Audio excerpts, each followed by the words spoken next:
The story begins as a hero steps in to save a little girl from being swarmed by a horde of goblins, and she can't help but admire his courage. Some years later, Laos the hero goes to the Adventurers Guild to take up a quest. When a lady asks him for a team-up, other adventurers in the guild are stunned by the girl's action. The girl offers to team up with Laos after seeing his sign asking for recruits to join his party. She introduces herself as Narcina, telling Laos she's a skilled martial artist, while Laos introduces himself and tells her he's a healer, but he still doubts his ability. Amherst, an employee of the guild, suddenly cuts into their conversation, asking Narcina if she knows Laost's identity. She informs her that Laost is an incompetent healer who only knows the most basic spells despite growing up as an adventurer. She informs Narcina that Laost is a loser because despite his years of being an adventurer he's yet to learn any advanced healing spells. She informs Narcina that Laost was recently kicked out of his previous party because he couldn't use a detoxification spell to save his party members.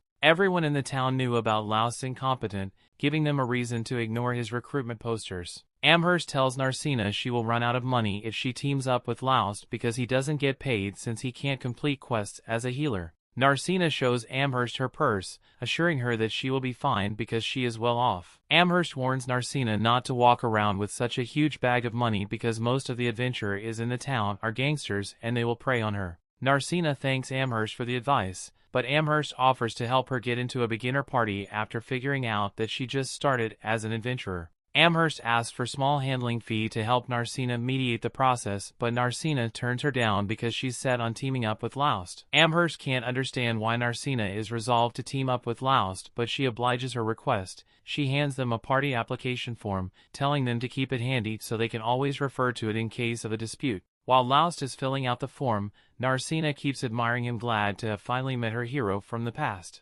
Laost asks her to write her name on the form and she gladly does so. After they fill out the form, Amherst demands the handling fee from Laost, who reluctantly takes out some money from his little coin pouch. Amherst gladly accepts the fee as Narcina is excited to be in the same party as her hero. They leave the guild as Laost goes over the details of the Mardat labyrinth. No one has yet to explore its deepest parts, so there is no information about the kind of monster the master of the labyrinth is. Many adventurers were curious about the labyrinth, making the Mardat its largest city as they head to the labyrinth. Narcina wonders if they are qualified to explore it, since they newly formed parties. This recounts Amherst's warning, telling them they can only explore the grasslands of the west since Narcina is still a novice. Laos knew that Amherst's advice was reasonable because the monsters in the grasslands to the west were the weakest compared to the other locations around the city. It is a befitting place for beginners to start their adventuring, but Laos tells Narcina the grassland is so massive that monsters rarely appear. He tells her there are more monsters in the labyrinth, assuring her they won't be harmed so long as they don't venture too deeply into it.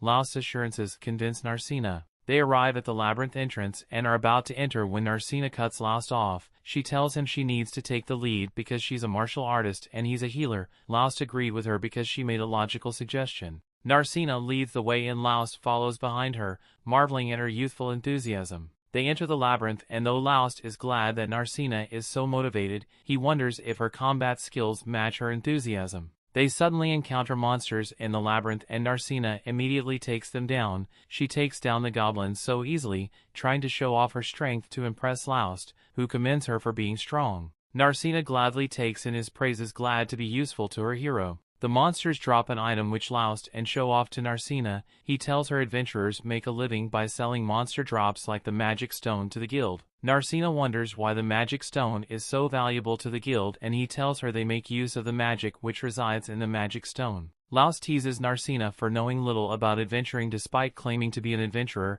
Narcina confesses that she's not very good at studying because she would rather have a practical approach. They gather the magic stones together and Narcina wonders how much she can get from selling them, but Laos tells her they aren't worth much because they are drops from goblins. He tells her the only way to get more valuable stones is to defeat more powerful monsters in the labyrinth. Laos was content with the drops they had gotten because it was enough to pay the bills for that day. He asks Narcina if she wants to explore the labyrinth further and she enthusiastically answers, telling him she wants to go further. She promises to protect him in an emergency, assuring him that no harm will come to him. Her answer convinces Laos, so they keep exploring the labyrinth. They are walking down the labyrinth corridors when Laust suddenly pulls Narcina back. Narcina is so surprised that she wonders what happens, so Laust points at the labyrinth floor. He demonstrates that the floor was booby-trapped and Narcina is impressed. He figured out it was a trap. He points out that the color of the floor was different and Narcina tells him she didn't notice. She wonders how a healer was able to find a trap, which is supposed to be a thief's job, and Laust tells her it's from the experience he's gotten from working for a long time.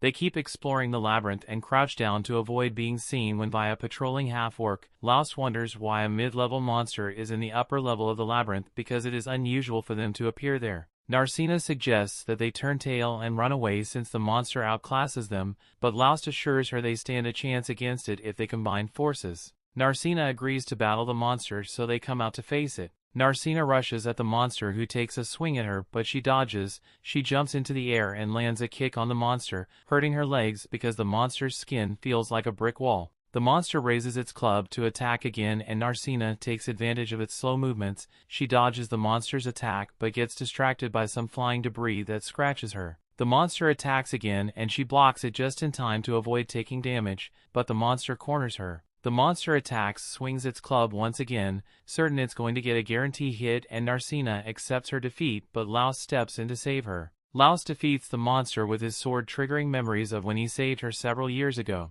Narcina wonders if Laust is just a healer and tells her he has acquired many other skills because he has been an adventurer for a long time. Narcina is impressed by his variety of skills, but Laust suddenly notices that she's injured. Narcina tells him not to worry about it because it's a scratch that will heal in no time, but Laust tells her even the smallest scratches need proper treatment. He tends to her wound, healing it immediately. They go for the drop from the half-orc and Narcina is impressed by how much bigger the monster's magic stone is compared to that of the goblins. Laust is glad the magic stone will fetch a good price because it has a high magic content. He asks Narcina what she wants to do next, suggesting that they go back since they've gotten so many magic stones, but Narcina tells him she's still capable of fighting. They decide to keep hunting monsters while Narcina is still bursting with energy. After their exploration, they return to the guild with the magic stones and Amherst is surprised they defeated so many monsters in just half a day. She realizes that Laust took Narcina to the labyrinth instead of taking her to the grasslands as suggested. She scolds Laust for taking Narcina to the middle level of the labyrinth because it's the only way to get a half-orc magic stone,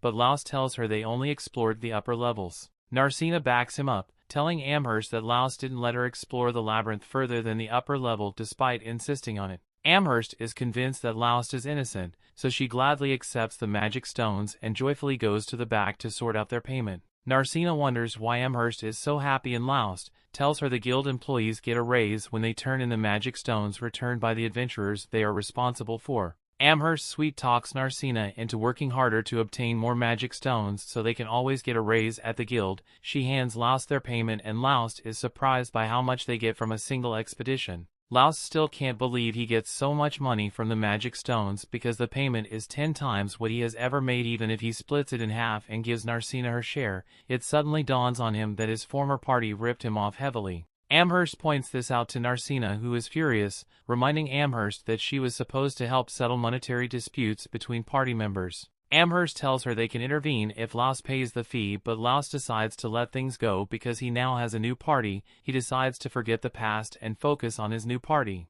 They leave the guild, but Hansam, the guild master, walks out of his room and silently observes as they go. Amherst gleefully takes inventory of the magic stones in her possession when Hansam suddenly walks in on her. He asks her if she helped Laust find a new party and she tells him she can't sweet-talk anyone into teaming up with Laust because everyone knows he's a fraud. She informs him that Narcina decided to team up with Laust because she felt a special connection to him. Hansam gets a description of Narcina from Amherst and leaves her to her magic stones. Laust and Narcina walk into an inn and the waiter greets them. The waiter recognizes Narcina as Laust's new party member and Laust is surprised that news of his partnership with Narcina has already spread all over the city. The waiter tells him everyone was surprised that someone as incompetent as him was able to get a new party member. Laust shrugs off the blow to his reputation and makes a reservation for dinner and a room. Mary, the inn owner, asks them if they will be sharing a room and Narcina looks forward to sharing a room with Laust, but he dashes her hopes by making a reservation for 2 rooms. Mary serves them dinner before showing them to their room and Laust thanks her for her service. They go into their separate rooms after exchanging good nights, and Narcina slumps on her bed. Narcina recalls when Laust saved her when she was much younger. After Laust healed her wounds, Narcina swore to become an adventurer just like him and protect him in the future. From that day, she trained to become an adventurer, waiting for the day he would meet Laust again. She immediately traveled to the city after hearing that Laust had been kicked out of his previous party so she could form a party with him. She is content with how things turned out, and though she is happy that they were able to form a party and defeat monsters together, she is disappointed that Laust didn't recognize her. She figures out that Laust couldn't recognize her because her physical appearance has changed since she first met Laust some years prior. She realizes that Laust doesn't need her help because he has become much stronger than he was when they first met, which makes her sad. She snaps out of her misery and encourages herself to continue what she has decided to do. She renews her resolve to protect Laust whatever the cost. She didn't want to conclude that she came to the city for nothing, so she put her doubts behind her. She gets ready for bed, but something bothers her. She can't help but wonder why the townsfolk think Laust is so incompetent despite his overwhelming strength. That brings the episode to an end. Thanks for watching. Want next part? Subscribe the channel and turn on notification bell.